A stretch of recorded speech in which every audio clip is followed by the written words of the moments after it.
Welcome to Merely Roleplayers, where theatrical people play role-playing games. I'm Matt, I'm setting the scene this season.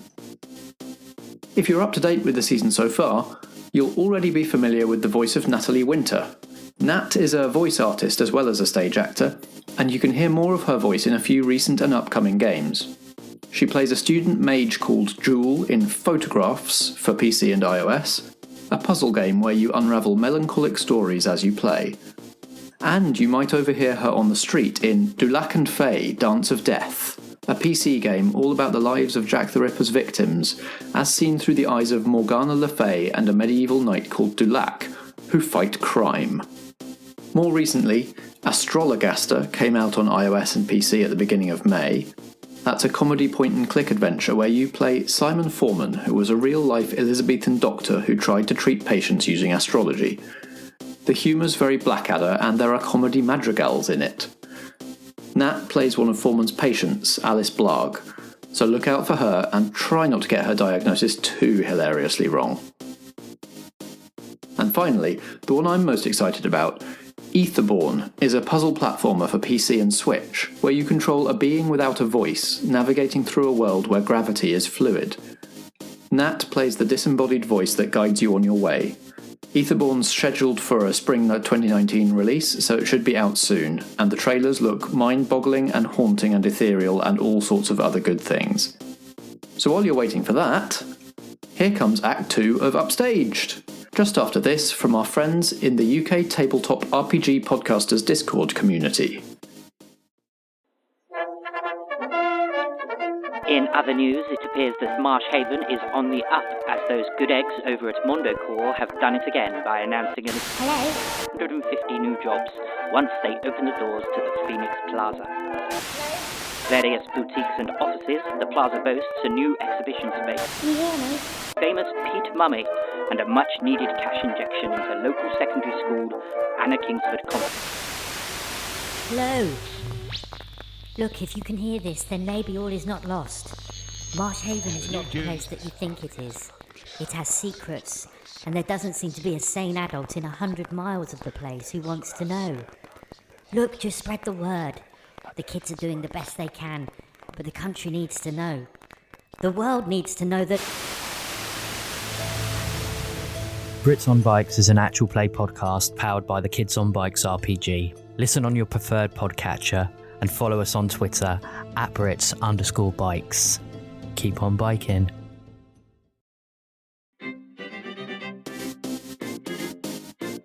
The story so far. How can you possibly save the kids' theatre programmes and the Ariadne Theatre? Qualifying's now open for the national televised theatre competition, Upstaged. One of these companies is your particular rival. Can I just knock one of their jackets off their chair? I'm going to hand it back, and as I give it, I'm just going to slip those keys into my pocket. We need some lights. Tell me about what these lights need to do. They are going to take our audience where they need to go, and if the lights fail, Albert, then the show fails. There's just no way that we can produce what it is that you're talking about in the time available. It's too much. Life's a game, the world's a stage, and we're all merely players.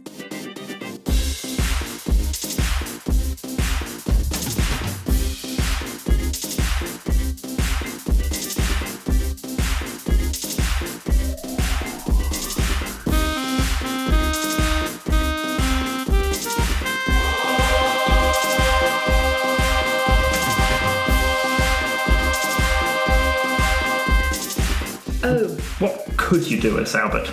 You say it's to help people show people where to go. Correct. And you want the aircraft style, along the floor. Well, that's what we were thinking, but you're the expert.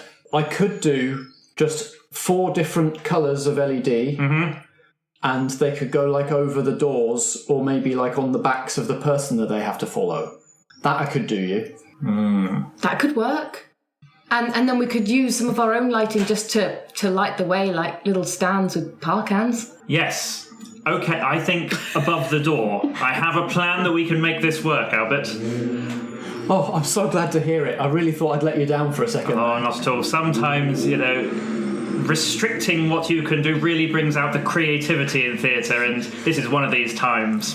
you can see the producers like high-fiving themselves behind the camera at like, yeah, that's the line that we need. But while we're here, I've got an idea. Can we also hire just some standalone battery-powered LEDs?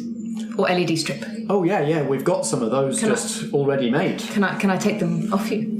Yes, just as long as you let everybody know that Albert's LEDs supplied your lighting. We will. You don't have to look down the camera like that when you say it. You can just keep talking to us. The producer's like, we'll do some pickups once you've gone. Thank you, Albert. Bye. And scene.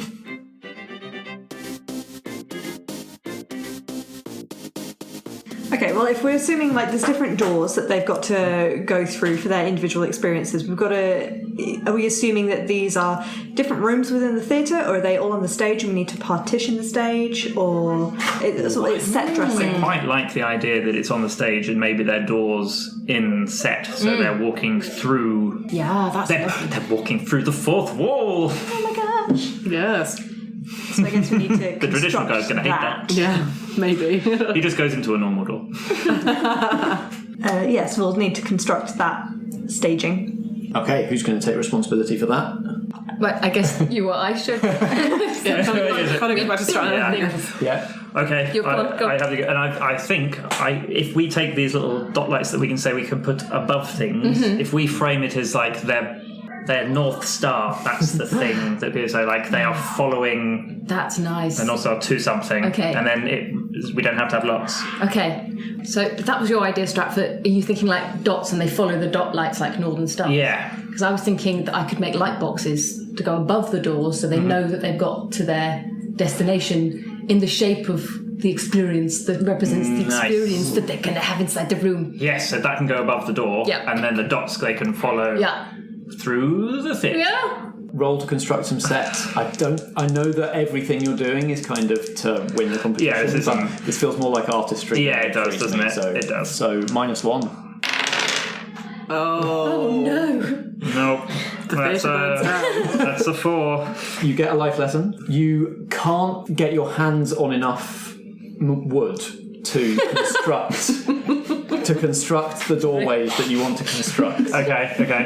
There's just not enough materials around. Yeah. You try beg, borrowing, stealing, and you just can't manage it. Okay. And also, while you're like digging through I don't know, where would you be looking? Like the tip, the prop store? Oh, it'd be the prop store trying to repurpose stuff, yeah. While you're looking through the prop store, a member of Mind Blown shows up. Yeah.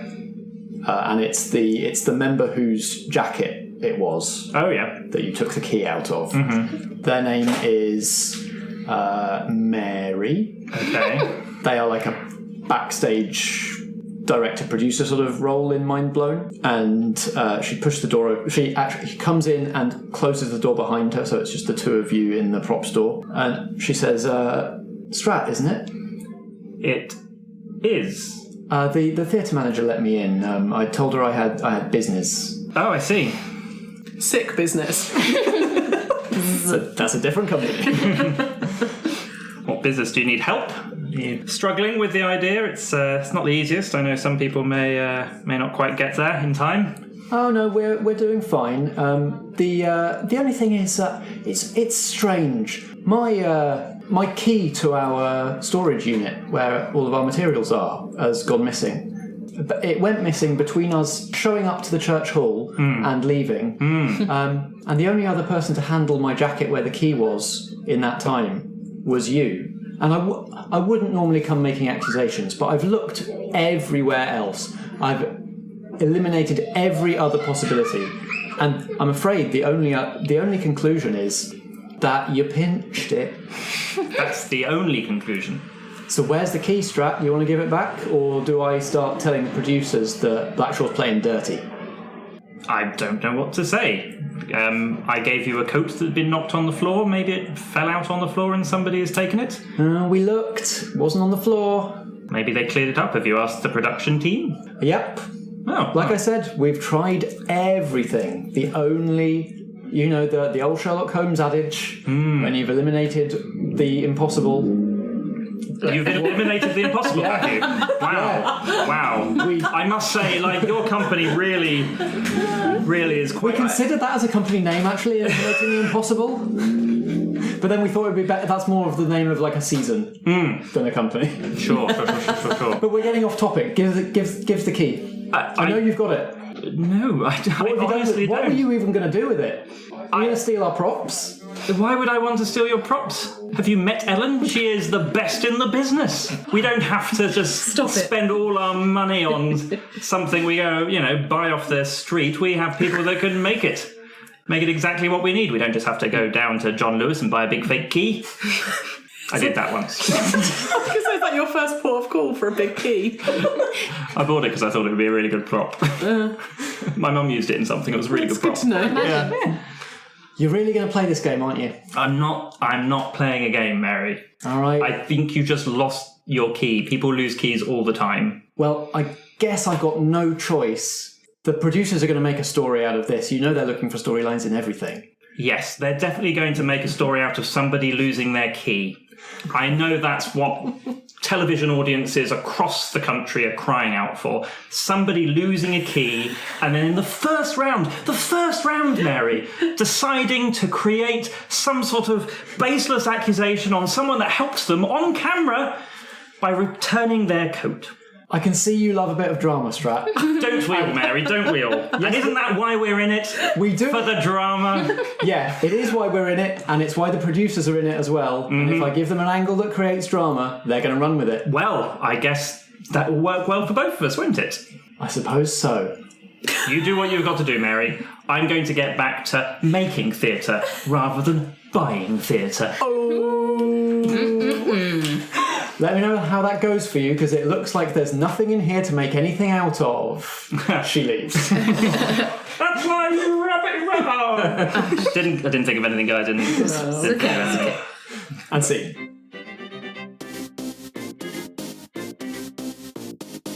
So what should the next scene be? Have we got any fix for this no set situation? Yeah, I think we just revert back to plan A, which is to have them go through actual doors in the theatre itself, rather than doing it all on stage, which will kind of lend itself more to the promenade aspect anyway, and get them to see more of the theatre, which is good. And I would like to see if I can resolve this key situation to our benefit. I want to wait a good while for her to have gone and left and everything, and we'll get to the end of the day and finish our rehearsals. And I would like to pay a little visit to the church hall, probably the next day, while it's being used as a church hall. And I want to go and find the church hall's lost and found bit and put the key right at the bottom of that lost and found box. And the reason I'm doing this is so that just naturally it can be found, and it's going to make them look like they're trying to either like blame people to get them on the bad side, or create false drama to try and to look bad on them. So the producers are like, you're not really playing fair, are you? Do you let anybody else in on your plan, or do you do this unilaterally? Do we know that he's taken the key in the first place? Don't know, do they? No, I haven't done it yet. Okay. Who can I convince to come onto my way of thinking? Ellie. Yes? I've got to come clean. Oh, what have you done? You may have seen Mary. I did. Yeah. I assume they were just sniffing around trying to work out what we were doing. Such sniffing. Well, they may have noticed something that... Yesterday I kind of had a moment of madness. When I tell you this, you'll know this isn't me. But I look around conspiratorially. Lean in for whisper. I think you're in the Ariadne kitchen at this point, like fixing some drinks. Yes, okay. I turn on a kettle so there's boiling noise, just in case anything's bugged. I may have happened to have taken a key to Mind Colon Blown's rehearsal room when I gave Mary back her jacket the other day, and they noticed it's gone, and now she's blaming us and she's going to tell the producers. Oh my god, you lifted it straight out of her pocket? Yeah, it was really sweet. Okay, well, then, kudos on the skills. Thank you. That could go really badly for us if they find out that you did do that. Yeah, so what I'm thinking, right, because we got to win this. I'm sure you would agree. I understand that's the point you're pushing, yes. I mean, it's right that we do this properly, but at the end of the day, we want to save it's the kids in the theatre that matter, right? And winning. So what I am proposing is that I take the key back to the church hall, maybe tomorrow, maybe the day after. Give it a little while to cool down. I put the key in the lost and found thing at the church. Assuming there is one. There's always a lost and found. Or if there's not, make one. Leave it. Yeah. Make one. I'll leave it somewhere. That could be found. Yeah. And then it'll be found and it will be returned to them. And it will look like they have made a big fuss over nothing. Yeah. And we will be in the clear. Yeah. And they'll think, who are these people trying to make a mountain out of a lost key? Sure. That's probably a good way out of it. Either that or I just drop it down the drain and we never speak of it again. I mean, the safer option would be to just dispose of the key. True. But then you don't have the kicker of them finding the key and it turning out that it was there all along. This is something we can turn to our advantage. My concerns would be if there's CCTV, you need to wipe it free of fingerprints, and also I just think. See, this is why I've come to you, because I think there's an opportunity here to bring old James Pitkin into play. Right. Because, as he likes to be called, old James Pitkin. Old James Pitkin. Hello, James. You look wonderful for your age. Right. Vicar. Oh, right. Vicar's daughter. Didn't know where you were going with that. I was like, because he's useful because he carries a penknife? He's a very useful man for that exact reason. But, we've been to the church. It looks really good. Maybe it's doing things that could benefit his parish. We all go together. Good cover story for while we're being there. You distract people with your dad. Drop key. He's very distracting. He is, right? He's going to talk about church and I don't know what vicars talk about. So he needs to go and do some vicar talk as a distraction while you plant the key. Yeah, gets us in, like a little tour around. I'm just there because... Am I overthinking this? Strat. Spend all your life lessons and roll, please. Okay. You are doing this for victory, so you get +1 for that. You get +1 for the life lesson spending. So +2 overall. Oh god, that's still only a 6. Oh no. All right. So do I lose a life lesson and gain one back? Yes. You do not succeed in changing Ellie's mind. Okay. And Ellie, at your discretion, you may take offence or become hostile at the suggestion. What?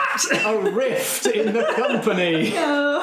Strat, you should know me better than to think that my main concern would be how to pull it off narratively. My concern is that we will leave evidence. You haven't once mentioned fingerprints, DNA evidence, or CCTV.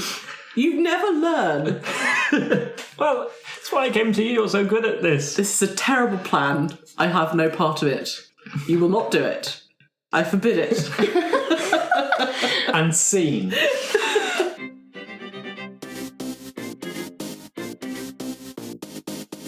I'm going to attempt to pull off my plan without Ellie's help. Okay. God. You approach the church I've gone hall. too far into this not to do it. I would regret it if I didn't try. At this point you're like, I've looked down the list. That would be disappointing. It would, wouldn't it? You approach the church hall. Yeah. At what time of day do you approach the church hall? Please go at night. Well, at night it's going to be locked. Not suspicious. I'm going to go in the day. Mm-hmm. I'm going to take Errol. Okay. And I'm going to take him because I would like to say that we are considering locating some of the performance here. Uh-huh. So I'm taking along the production assistant to help with that. Okay. This is a very well thought out plan, and I think adding Errol into the mix definitely improves your chances. Of course. He's so slick. He is. I kind of don't want slick, I want bumbling idiot. Oh, okay, you're going to patsy him? Maybe. Okay. All right.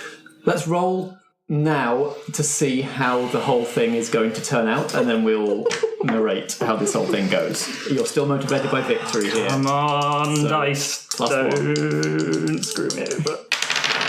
It's a 10! It's a 10! It is a 10. Spot on!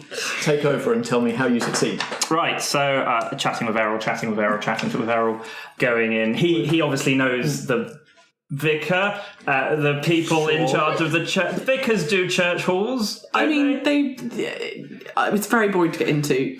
Yes, they do. It's more like there's a local lady in her 50s who looks after the hall. So we meet Jean. Yeah. Local lady Perfect name. in her city. Yep. Jean took a bit of a shine to Errol. First of all, she's kind of likes the patches. He reminds her of an old flame back in the 60s, who the one that got away. Love it. And so I kind of surf and talk to her, and I'm like, could you perhaps take us around and just show us the kind of all the bits that we haven't seen all yet? Like, we're looking for the nooks and crannies, the behind the scenes bits, all of the back rooms and everything. Just, take it. Errol actually needs to know because he's doing a health and safety assessment on this. And so she kind of like chatting with Errol, kind of like hand on the shoulder every now, like stroking arm, like. Is she laughing at things she says when they're not funny? Absolutely. He has no idea why she's laughing.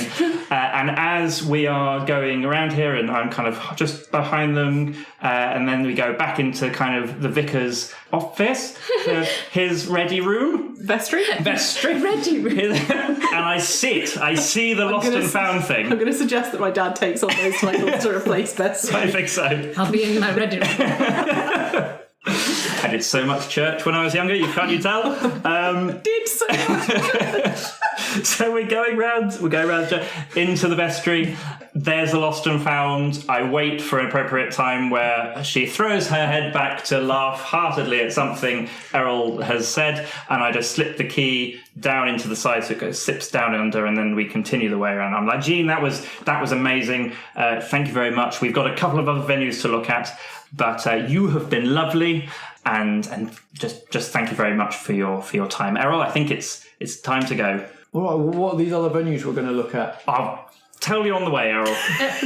I'll tell you on the way. And scene. Beautiful.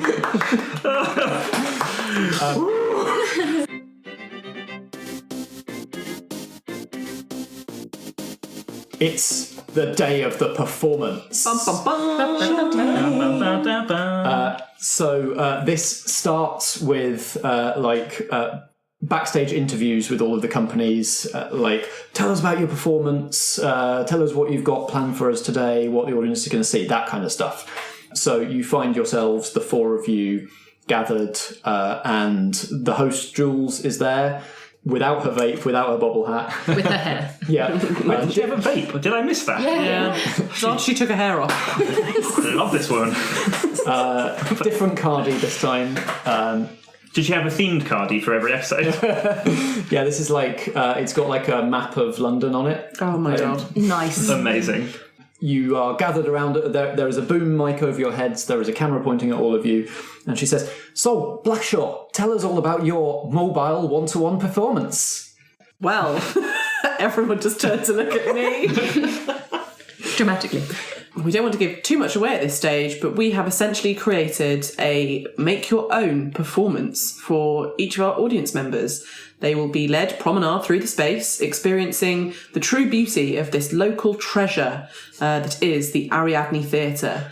They'll be able to see photos of past productions and even walk through the set of a past production, really getting involved in what this theatre has to offer local life and the young people of this area.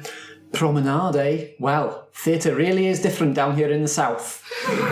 And am I right in thinking that you've decided that the audience for this performance is going to be the judges themselves? That's right, Jules. We really wanted to get in with the judges from the off and show them what Blackshaw is all about. So we're aiming to give them a personal, one-to-one experience of brilliant theatre today. Thank you, Blackshaw. Good luck. Or should I say, break a leg? Thanks, Jules. Thanks. So I guess these interviews are happening in like a studio, which means that you're also all present when Mindblown have their pre-show interview. Mm-hmm. So Strat, because you succeeded in your plot, tell us how this goes for them. I think they're quite subdued as they come in because they have had to lose one of the members of their cast because it turns out she'd gone fucked up and blamed us for something, and then the producers of the show, the show hasn't kicked her out, but I think mind : blown, have decided that she's too much of a liability and they're here to win, and they can just go out and hire enough producer. They've got the money. They don't need Mary. Who's Mary? So they have removed Mary from their ranks, but have not yet got another producer. If I ask a quick question as Jules, can someone reply as Bertie? Are you okay, like, role hopping in that way? Yeah. Who'd like to be Bertie? I'll be Bertie. Yeah. So, Bertie, it's got to be difficult right here in the very first round to have had all of these stumbling blocks you've had. How is Mind Blown going to recover from this scandal? We've been through harder times than this, and we'll go through harder in the future. We're a strong team, and we've got our heads in the game, and little things like this, they won't affect us in the long run, and we're just trying to look to the future and put it all behind us, Yeah. Well, I hope the judges agree. Break a leg. Yeah, cheers, thanks. You really nailed wanker. That was lovely. That's my forte. That is such an arse.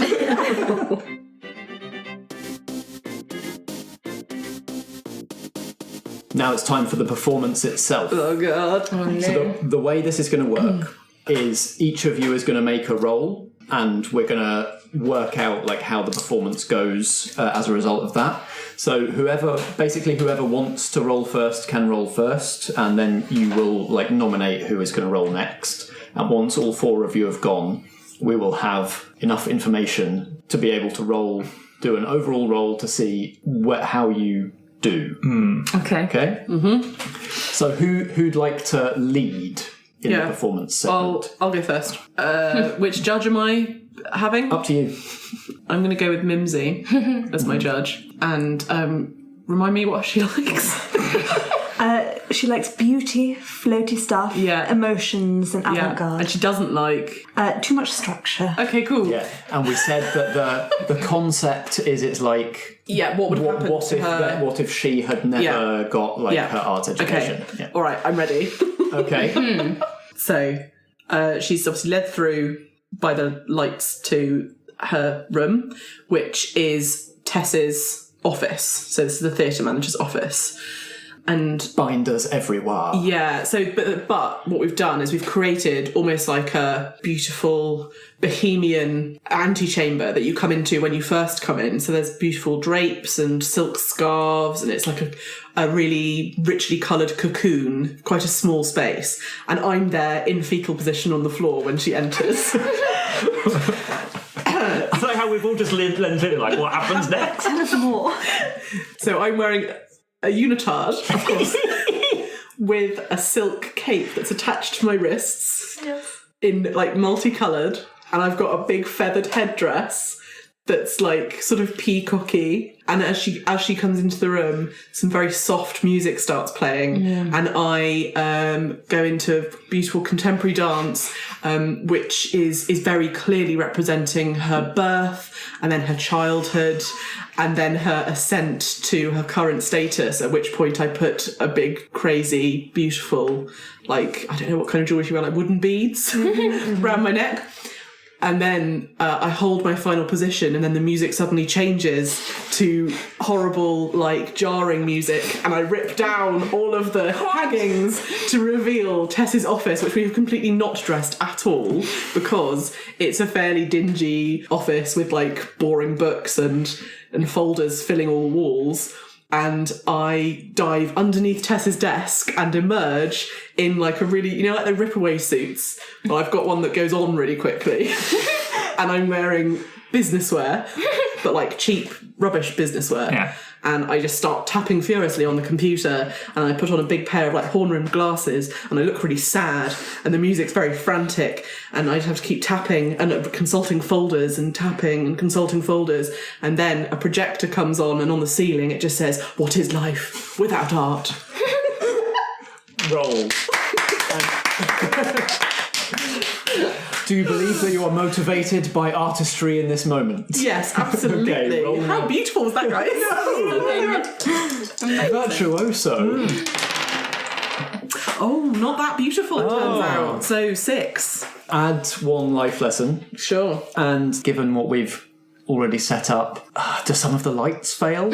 Oh, no. Does that seem like a logical one? It does, rather. Yeah. Albert? So the rest of you, sort of waiting in your rooms, become aware through like whatever system of monitors that you've got set up that the other 3 judges are looking lost. They don't know where to go. Ellie, who would you like to go next? I'll nominate Strat. Strat, the performance is going wrong already. What would you like to do? Have we got any way of communicating between rooms? We wouldn't do necessarily, would we? Okay, so I need to get him into the room. Can I see... Do I know where he is? Where Fabian is at the moment? I think so, yeah. Is he close? I don't know. Where is the room that you set up for him? I think they've all come in. They all start in like the foyer and have to kind of find their place from there. So where is his room? I want his room to be like the box office, not the actual box, but like the office behind the box office. Yes. Okay, so it's not too far. In the box office, could there be access to the theatre's tannoy system? Potentially. I would want to press the tannoy button and announce, Mr. Fitzgerald, the editor would like to see you in his office, please. And as I say that, the door to the thing is going to swing open so he can clearly see where he's meant to be going. Nice. Roll. What are you motivated by in this moment? I do want to... I'm doing anything to win. Fair. Roll add 1. So is this just to see if this gambit pays off? This is like the next phase of the performance, if you like. It won't necessarily work out that, like, just because we've got, like, each of you is doing a bit of the performance, the roles won't necessarily be that. Okay. 8. Yay! Okay, so you get him in there. It succeeds. He is now heading in the right direction, but there is some sort of complication. One of the other judges, who's also looking lost, Effie, follows him and seems to be aiming to come in with him. Would I be able to possibly jump in at this point? Because my thought was, if I was in charge of Effie's performance, then maybe once I'd noticed, I'd maybe like open the door but start kind of doing some kind of whisper like, Effie, Effie, kind of wafting. Nice. To pull her. And I would like to close the door as Fabian gets... In her face. Essentially, Nice. to make it very clear that this is not for her. Also, Strat, for a mixed success, you get to pick one of the following. Either +1 to all rolls for the rest of the performance, so for Nat and Ellen, or impress one of the judges. And impressing the judges increases your chance of winning the round. Well, if it increases the chance of winning, then I guess I'm going to be motivated to impress a judge. Okay. Which judge would you like to impress? I will... Kind of makes sense if it's Fabian, but you can pick. I will impress Effie to try and help with whatever the complication is. Well, I'm not impressing her, but Effie is impressed by whatever Nat is about to do. Great. Effie is impressed. Nat, what are you doing to save the situation? Can you please remind me of Effie's likes and dislikes? She loves tragedy. She's very emotional, and she hates magicians. Oh, she loves a sob story too. So first of all, how are you signalling to her, now that the lights have failed, where she's supposed to go? I've got like a Greek chorus mask on. Nice. And I'm dressed in like a long black cloak. And when I noticed the lights were out and I kind of clocked the tannoy, I kind of made the decision to kind of make a dramatic exit out of my door, kind of slam it open. I kind of stand there all posed Greek tragedy style. And then that's when I kind of was able to see what was going on and then started doing my Effie wafting, beckoning kind of thing. So the intention is she follows me into that room and there's, in Greek tragedy style, we've got all these kind of masks around. And again, it's the story of, it's like I'm doing a one-woman show kind of playing out the tragedy of not being recognised for your art, because obviously her big thing was she won this competition and every success she's had has kind of come from that first win. So we want to highlight if she'd never won that first competition. So I'm kind of, it seems a bit on the nose given that we are doing the same thing, but I'm portraying a story of a woman who kind of built herself up and then was denied and then has to go into drudgery and does nothing with her life and just kind of wafts and becomes Joseph K from The Trial. Does nothing.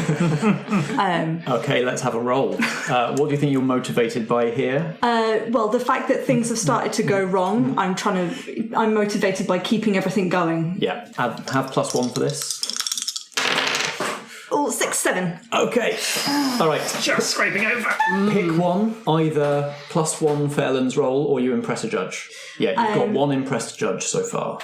Okay. So you can impress another. Yeah, let's impress Suze. Okay, Suze is impressed already, before anything's even happened. So I think now that 3 of the judges are in the right places, like the effect of the lights not working is kind of over, because it's like for Suze, it's kind of obvious where she has to go. Okay. So when she arrives in her location, where is that location and what do you do?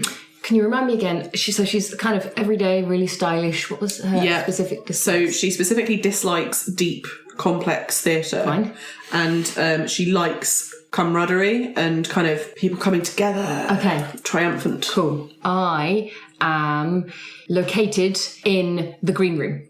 Okay. Slightly threadbare sofas. Yes. I'm on the sofa. Yeah. I've got a cup of tea. Normal lighting. She comes in and I gesture for her to sit down with me and I give her a cup of tea and I turn and face her and I do like beat poetry. Okay. Okay. Work with me here. So not quite a rap, but like I'm talking directly to her. We're having a chat, but everything's in proper like rhythm and it rhymes. And the gist of my poem, which you're going to recite for a short. Obviously, great, is about community theatre. And it's about the friends we make when we're young, when we do our first show, through to the people we work with, and a kind of a joined love of what we do, and the idea that if she had never been a member of a theatre company when she was a kid, then she would have been far less happy, far fewer friends, lacked confidence, and been frumpy. Grabbing at straws, and all that. Okay. Nice. And as you go into this performance, do you feel the joy of performing? I do. I totally do. Of course I do. All right. Give us a roll and add 1. Okay. 11. Woo, yeah. Boom. Choose a judge to impress. Who's already impressed? Effie and Suze are both already impressed. And Suze are already impressed. Do you know what? I'm gonna impress Fabian. Okay. Because I think he's the scariest. That's cool because there's no more roles for the performance. Okay. But Strat, we didn't get to see what you had planned for Fabian. So what's happening with you and Fabian in the box office? Fabian has been called in to see his editor, and what Fabian experiences is life of what he would have been had he not become an actor, where he is going to be the worst possible thing. He's going to be a theatre critic. For him, this is not what he would want, having to sit and watch substandard theatre rather than making beautiful theatre, and it is all going to be, essentially it's going to be the editor reading back to him a review that he has written, and the review is going to be in pentameter. So it's essentially like a Shakespearean soliloquy of a review, and it's going to end with his byline rather than starting with it, so that he's like, what is the, it's like, oh no, that's me at the end. Beautiful. How does the performance end? I think it might be all of them. We've timed it so they all exit around the same time and like face each other, having just experienced. Yeah. Maybe they end up on the stage, which we've obviously not been able to kind of dress separately. Yeah. It's got the old set. And then the sound of a full audience clapping and cheering comes on, and they take a bow. Because it's all been about them. I love it. Beautiful. Fabian bows. Of course.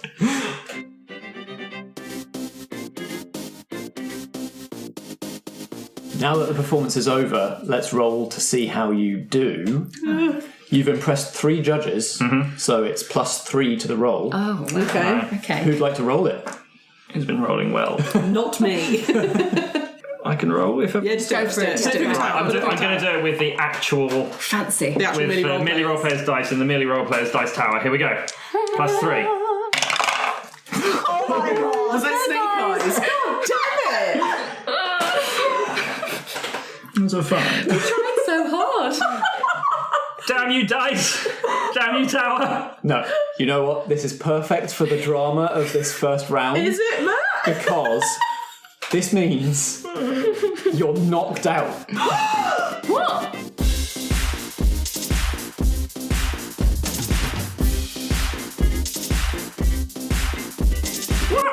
Do we go home? Do I get a life lesson at least? Oh my god. Yes, I guess. Yeah. Good. Yeah, you do.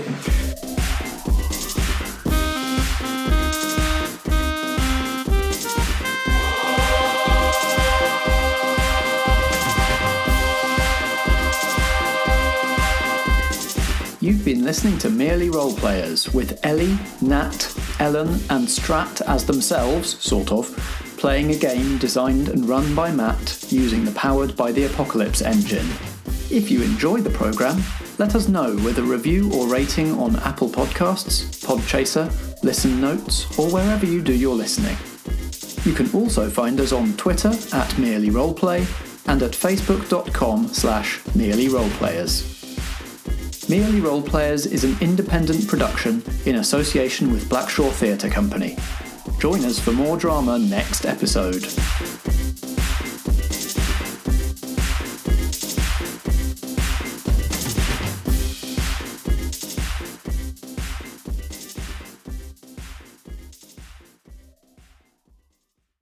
That was a very intense fake argument. I was like, oh, Daddy and Daddy don't love each other anymore.